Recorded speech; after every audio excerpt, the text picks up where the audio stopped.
Ya pemirsa, kembali kami akan lanjutkan dialog kami dengan pakar politik Bang Effendi Ghazali yang masih bersama kami di studio. Kita akan dalami lagi soal Rapimnas Partai Golkar yang akan dimulai pukul 10 nanti, yang sekiranya bisa jadi petunjuk kira-kira siapa cawapres yang akan mendampingi Pak Prabowo Subianto. Nah, kalau kita berasumsi ya Bang, kita lagi-lagi berandai, misalnya memang benar nih Prabowo Gibran. Nah, saya mau mengkorelasikan dengan pernyataan Mbak Nurul Arifin tadi dari Partai Golkar yang menyebut bahwa memang capresnya ini kan sudah jelas Golkar mendukung Prabowo. Tapi tadi Mbak Nurul ada statement wakilnya apakah nanti akan masuk ke Golkar atau tidak, itu yang belum bisa disampaikan. Kira-kira maknanya apa Bang?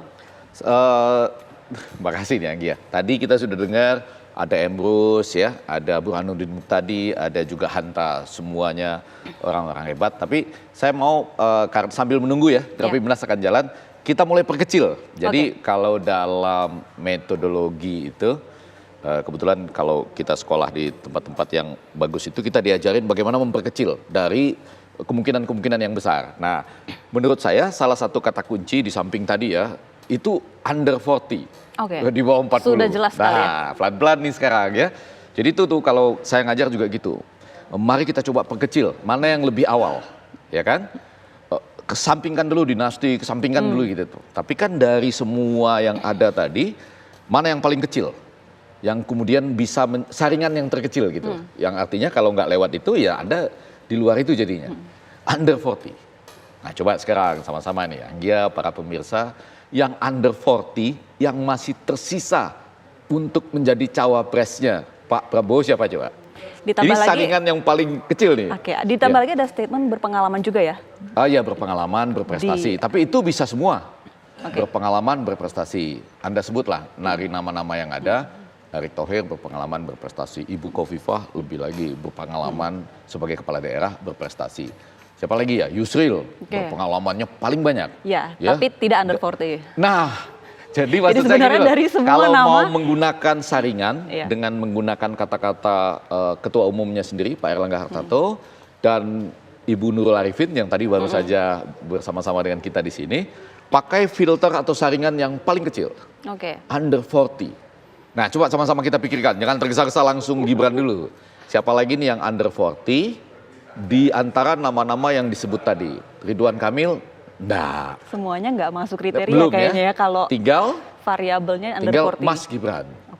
Jadi maksud saya di antara filter-filter yang lain, ini hanya yang ingin kita lihat prosesnya. Hari ini kan prosesnya adalah Rapimnas Partai Golkar, dan kemungkinan jika Mas Gibrannya datang, menurut saya akan ya, dan kalau Mas Gibran betul-betul ingin menjadi keluarga besar Golkar, sehingga tercapailah semua yang tadi, itu juga kita pakai saringan terkecil dulu, bahwa akan diajukan sehingga ada wakil dari Golkar dalam koalisi ini sebagai cawapres orang nomor 2, karena Golkar partai terbesar di dalam koalisi ini ya, bersama dengan Gerindra. Maka saringan terkecilnya apa? Saringan terkecilnya itu adalah anggota partai Golkar dulu, betul kan? Betul. Mewakili Golkar sebagai, kalau Pak Prabowo nomor 1 dari Gerindra, dari Golkar sebagai nomor 2. Saringan terkecilnya anggota dulu. Maka barangkali Burhanuddin Muhtadi tadi mengatakan cukup, saya setelah mendengar Mbak Nurul cukup besar itu, artinya nanti itu mungkin akan diserahkan surat pengangkatan atau KTA sebagai simbol atau dipakaikan jaket.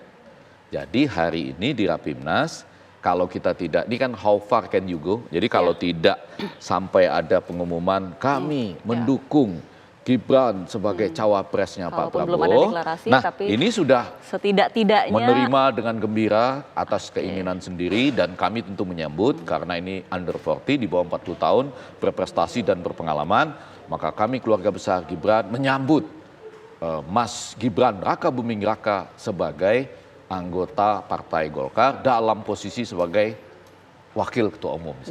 Nah itu yang rasanya harapan dalam konteks saringan. Karena gini, kan tadi kan tujuannya adalah supaya Golkar partai besar ini bersama dengan Gerindra, jumlah kursi bisa berbeda tapi pencapaian suara kan hampir sama itu, untuk kemudian mewakili Partai Golkar di Koalisi Indonesia Maju pada posisi kedua sesudah Bapak Prabowo. Gitu. Bang Ege, kalau kita, ini kan asumsi yang kita bayangkan ya. Belum terbukti, ya, belum tunggu terbukti. Dulu jam 10 sampai jam 11 atau jam setengah 12 gitu. Berarti kan ini bisa kita simpulkan asumsi kita bahwa Gibran pindah partai. Nah, tapi belum ada nampaknya komunikasi atau izin lah ke Ibu Ketum PDIP. Yang agak belum jelas itu adalah apakah betul, kemarin saya nonton TV One juga, ada wartawan kita di sana, saya nggak tahu siapa namanya yang ada di Teuku Umar itu ya.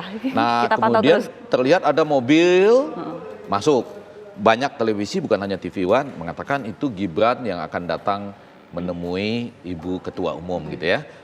Belum ada konfirmasi apakah di dalam mobil itu ada Gibran. Betul. Ya kan, siapa tahu nggak ada, kan kita nggak tahu. Lalu apakah pamit atau tidak.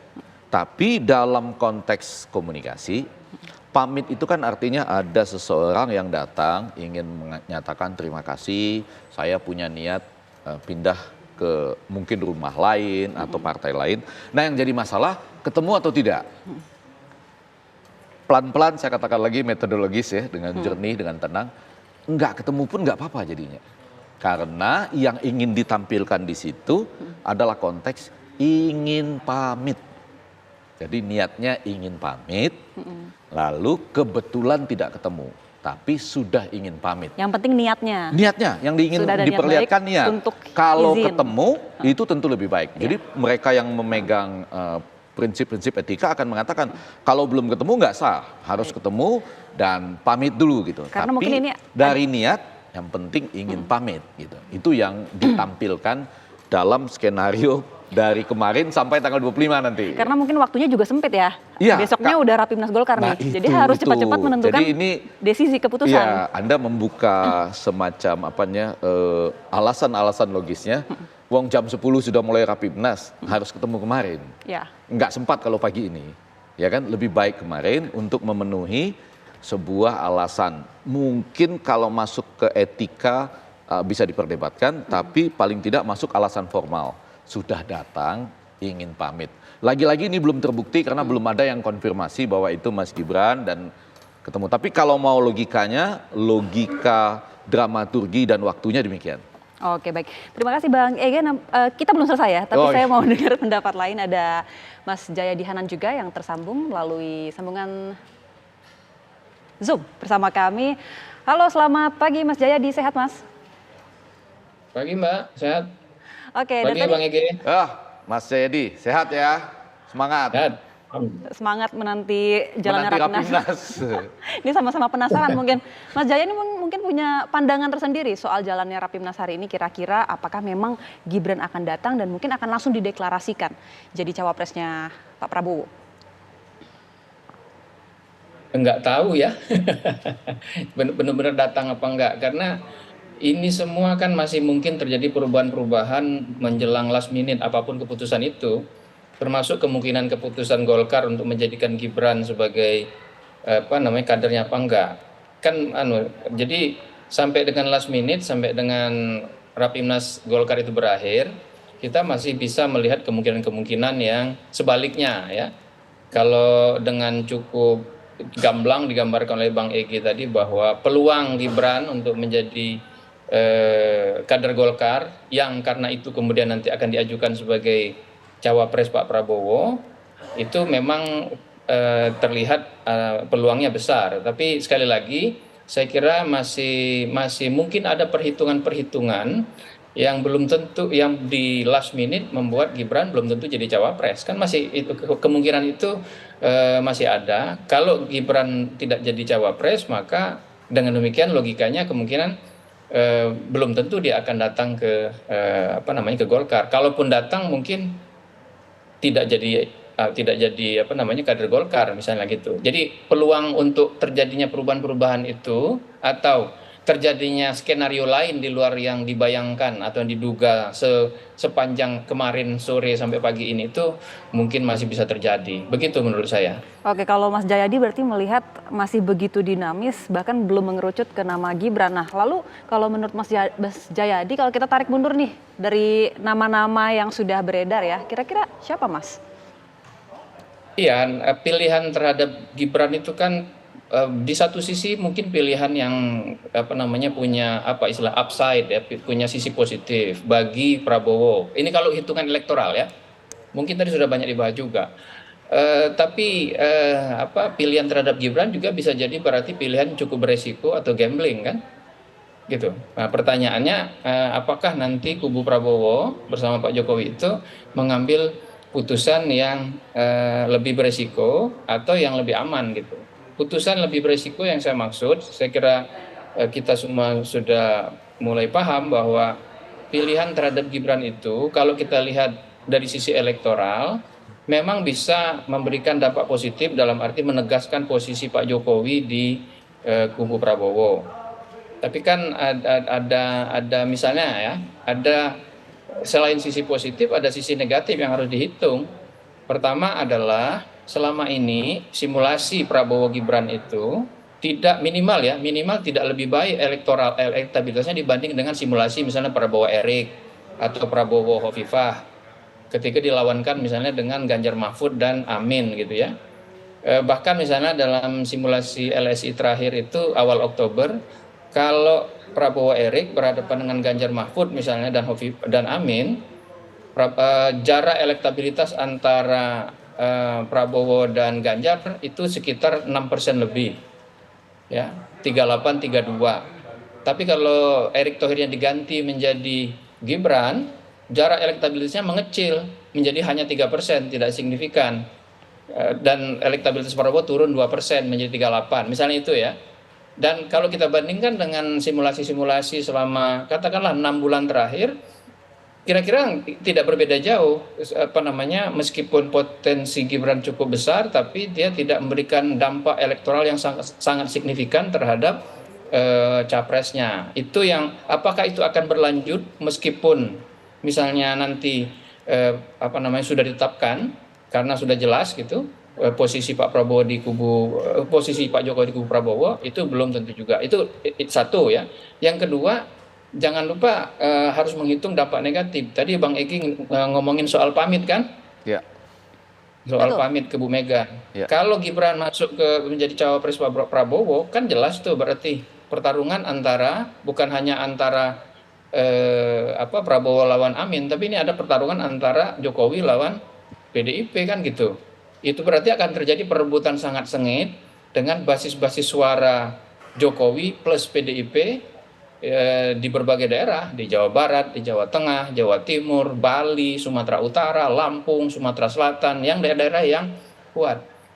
Itu saya kira harus dihitung sampai last minute, Bang Ege. Ya, betul. Jadi itu masih mungkin mengubah. Nah, itu. Yang ketiga, saya kira jangan lupa kalau kita lihat tone di media terutama itu pasca keputusan MK kemarin cukup negatif kan? Itu 88% ya negatifnya ya. Iya, di media ya. Kalau apakah itu tertransformasi menjadi elektabilitas yang negatif, itu juga harus dihitung. Masalahnya untuk menghitungnya perlu waktu kan? Ya. Tapi waktunya the clock is ticking, tinggal 4 hari. Bukan cuma itu Bang Jayadi, the clock is ticking, the time is ticking, waktu berjalan terus, tapi putusan harus diambil dalam hari-hari ini sebelum Rabu jam 23.59.00 WIB gitu ya. Exactly, makanya jadi pilihannya cuma ada 2, berarti mengambil pilihan beresiko, ada gambling, atau mengambil pilihan yang lebih aman, yang lebih konservatif. Gitu. Mas Jayadi pilihan lebih konservatif itu misalnya tidak Gibran, itu pilihan yang lebih konservatif. Oke, Mas Jayadi tadi ada yang menarik yang Mas sampaikan bahwa kalaupun memang nanti Prabowo dipasangkan dengan Gibran akan ada perpecahan ya, tidak hanya antar paslon tetapi juga antar suara PDIP dan Jokowi. Nah, dengan perpecahan suara, perpecahan pemilih, suara lah gitu ya. Apakah mungkin nanti ada paslon yang diuntungkan, misalnya Anies? Exactly ya. Exactly. Gimana perhitungannya, Mas? Itulah secara metodologis pertanyaan Anda benar gitu. Tadi Bang Ege ngomongin metodologi kan. Jadi setelah saya jelaskan gitu, lalu kemudian siapa yang dapat untung kan kira-kira gitu. Nih saya gambaran gini aja deh. Secara ini sangat sederhana, sangat linear analisisnya. Tapi kira-kira bisa memberi insight lah. Kembali ke simulasi yang saya berikan tadi di LSI yang saya rilis kemarin ya, 2 hari lalu. Kalau Prabowo Erik itu angkanya 38, Ganjar 32, Anies sekitar 22 lebih dikit. Kalau Prabowo Gibran, ya suara Prabowo turun 2%, suara Ganjar naik 1%, suara Anies naik juga 1%, ya kan? Jadi ya bisa jadi apa namanya, dan jarak elektabilitas Ganjar sama Prabowo menjadi mengecil kan gitu. Jadi kalau kita turun 2%, lalu 2%-nya pindah, kira-kira gitu. Kalau ini sekali lagi ini analisis tidak sophisticated ya, untuk memudahkan aja. Jadi ada gejala kalau Prabowo Gibran yang maju, maka sejumlah pemilih Prabowo itu bisa lari. Ada yang lari ke Ganjar, ada yang lari ke Anies. Dan Bang Itu Jayadi, itu ya. sebelum ada sentimen negatif kemarin ya, risetnya dilakukan. Exactly, Ya. exactly. Kalau nanti ditambah sentimen negatif, belum lagi negativitas hubungan antara Jokowi dan Mega nanti kan itu isu negatif juga kan. Dan negativitas pasca keputusan MK soal macam-macam lah tadi ya, soal keluarga segala macam, itu lagi-lagi bisa dihitung sebetulnya apa namanya. Nah, tapi itu tadi mau ngambil keputusan berisiko apa enggak gitu aja. Oke, Mas Jayadi. Ya, sedikit lagi kalau Iya, boleh. kita mau dengar pendapat Bang Ige. Ya, Jayadi, walaupun di luar apa yang kita sampaikan, orang lain bisa berpikir seperti ini. Saya pernah dengar begini, Jayadi. Mereka mengatakan, toh selisihnya sedikit. Kalau selisihnya tidak banyak, sebelum ada sentimen negatif tadi, kenapa nggak sekarang gitu? Toh selisihnya cuma sedikit gitu, Jayadi. Ada lembaga survei lain yang mengatakan berpasangan dengan siapapun masih menang, cuma memang ada penurunan. Kenapa nggak mengambil resiko? Iya. Saya bisa arti balik itu, Bang. Betul, makanya enggak. Tapi ada lembaga survei lain yang gitu kan, yang mengatakan berpasangan dengan siapapun, walaupun mengalami penurunan, tapi tetap menang. Tapi tetap mengungguli ya. Kenapa nggak ngambil resiko itu misalnya? Itu satu. Ya. Atau yang kedua, jadi pelan-pelan nih tenang-tenang kita, kalaupun nanti terjadi sentimen negatif, tapi dengan konsolidasi dari begitu banyak partai, dari kerjanya mesin politik, dan masih ada waktu sampai 14 Februari, ditambah mungkin konsultan yang luar biasa hebat, seperti Trump lah, kurang lebih begitu. Jadi akibatnya nanti, itu sudah ada mitigasinya aja ya dia, sudah dipikirkan bahwa memang akan ada sentimen negatif mungkin pada saat ini, tapi penuh keyakinan karena partai politik yang bergabung besar, dan kemudian sudah ada strateginya. Ini maksud saya pikiran-pikiran lain di luar pikiran kita aja ya. Ya, jadi, persis. Saya ada 2 poin untuk menangkap itu, Bang. Satu, apa namanya, logika pertama. Kalau selisihnya cuma sedikit, kenapa enggak? Udah ambil aja. Ya. Oke. Jawabannya adalah iya. Tapi untuk mengambil risiko yang sedikit itu jalannya kan berat banget tuh. Ya. Kan? Sampai harus ngutang-ngatik MK kan? Jalan gitu. Oke, itu tadi hasil simulasi dari LSI ya. Tapi saya juga mau dengar analisis dari Bang Ege. Belum yang kedua, boleh sedikit lagi. Yang kedua boleh kita lanjut habis break. Yang terakhir Mas Jayadi? Biar nggak putus nih. Yang terakhir yang tadi sudah ada hitung-hitungannya ke depan Jayadi gitu. Iya, tapi itu mengasumsikan pihak Amin sama pihak pihak Amin sama pihak Ganjar diem aja kan gitu. Ya, betul. Atau sangat lemah kekuatannya gitu. Kata Risparibus ya. Mereka sangat lemah kekuatannya, itu pertanyaan. Ya. Oke.